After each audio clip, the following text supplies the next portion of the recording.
In this video, I want to show you how you can darken your video in your footage in Adobe Premiere 2019, and there are two actual ways how we can do that. The first one is just click on a color color, and now what you can do is just lower the exposure, and you can also lower the white color to make it much darker. This is one option. There is also second one how we can do that. So when I'm going to lower exposure, white,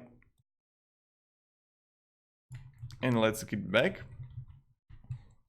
The second option is go back to editing, go to effects, and right here, brightness. And you'll have it here, color correction, brightness, and contrast. Check it and paste it on your video. And you'll have it here, the brightness and the contrast.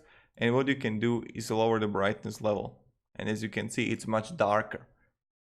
And this is how we can darken your video footage in Adobe Premiere 2019 or 15, 17, 16, like whatever version you got. So yep, if you enjoyed this video, you can support me and subscribe. I'll be really thankful for that. And yeah, thanks again everyone. See ya in the next tutorial. Goodbye.